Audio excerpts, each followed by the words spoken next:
This is part 2 of the Kyosho Lazer ZX6 build series. As you can see, I have the differentials built and the top gearbox covers mounted. I did have to go a little bit out of the sequence of steps, the normal sequence, just to get to this point, but I figured this would be a more symmetric way of doing it. So a few comments first about building the diffs. The diffs do go together very smoothly. And I did make a few notes about the diffs, but the main ones that stand out is first off, for the pinion gear here that ends up meshing against the diff gear, they give you a new gear. So the old quote-unquote ZX5 came with these white plastic gears. The ZX6 comes with black gears. For these gears only, the diff gears are still the same white plastic here. I assume that black plastic is some kind of stronger material to increase the life of the gears, which is good. It's very cool. Even though, and also in the bag, you get what appear to be 3 diff gears, right? You have one in here that's already built, and a third one. The thing is, this third diff gear doesn't work with these diff halves because the opening here in the center is larger than the size of the diff bearing that slots through it. So this third gear is actually not useful. I actually made the mistake of building a diff with that gear. I was kind of rushing through it, and that gear was kind of sloshing around when I even, if I tightened the thrust bolt down, I couldn't get the gear to rotate without wobbling, and I realized that I was just using the wrong gear. So only 2 of the 3 gears you get, you're actually supposed to use for this kit. Let's see, what else here? You do get Teflon sealed bearings, so that's a very nice addition, and it's not just for the diff out drives. Elsewhere in the kit, you also use Teflon sealed bearings, so your money's going to some good stuff here. Even the diff materials are also very good. I remember on my ZX5, the diffs lasted quite a while. I don't think I even had to rebuild them by the time I sold it, so that's pretty good.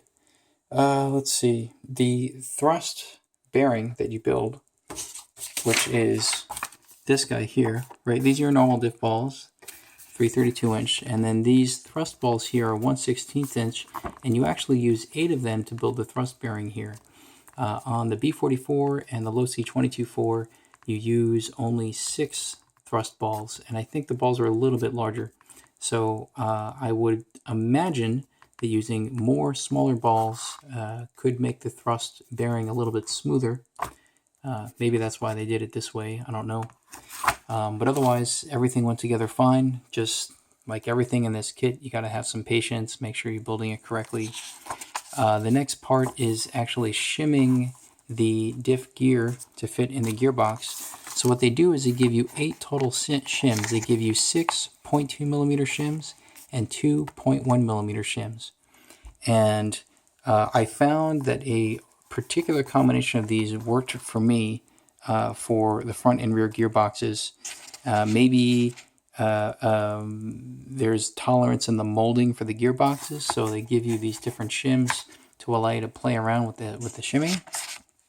So what I did is first you have to pick which motor configuration you're going to use, whether the motor goes in the front or the rear of the chassis. I'm going to do it this way because I run saddle packs. So that means for the front gearbox, I have to use the A configuration, mounting it with the bevel facing the right-hand side of the chassis, and then vice versa on the other side, on the rear of the chassis. So what I do is I use on the side or on the side opposite to the gear. So in this case, on this side of the diff half, I use 2 0.2 millimeter shims and 1.5 millimeter shim on that side. And on the side where the gear is, I use 1 0.2 millimeter shim. And that gives me a pretty good mesh between this gear and the diff gear.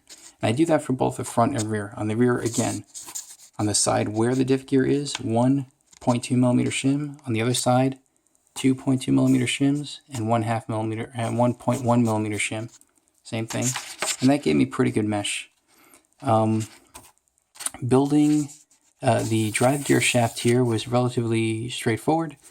The only complaint I have about this is when you, so there's good and bad about this. What's cool about this is when you put this drive cup onto the drive shaft, there's actually two flat spots, one at the top of the drive shaft and one at the bottom.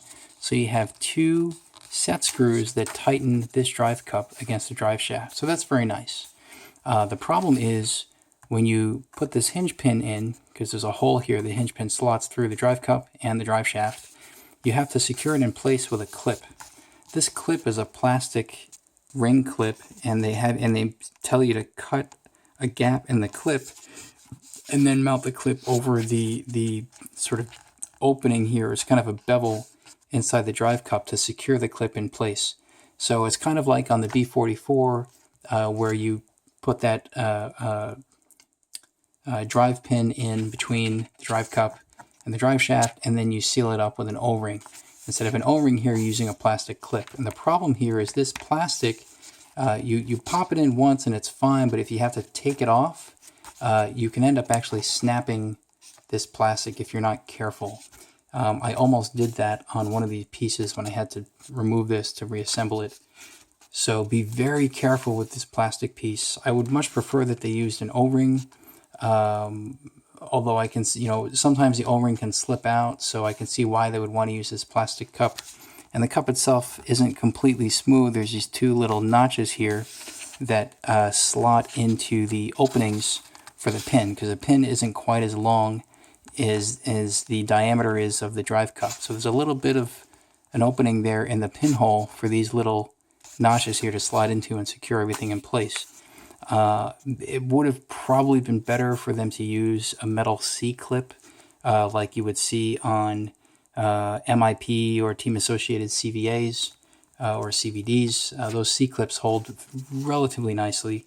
So here what I ended up doing is, you cut this little hole just to get this clip to go in place, and then wherever that gap is, maybe you can see, there's the gap. I just apply some tire glue to help sort of glue this back together or seal it shut. That way, if on the other side, because when you put this in place, you're stressing the opposite side of that clip. If the other side is too stressed and it starts to give way, you at least have some glue here to help hold some of this stuff in place. So hopefully it will hold. We'll have to see how reliable this particular piece is over time. But I am a little concerned about that. It would be nice if they found a better way of doing this. But otherwise, so far so good. So I went over the diff build, the shimming, this guy. I have the top gearbox caps on. I was actually mistaken in my introduction video where I claimed that the bulkhead that mounts the inner camberlink ball stud is actually the same piece as the top gear cover. It's actually not the case.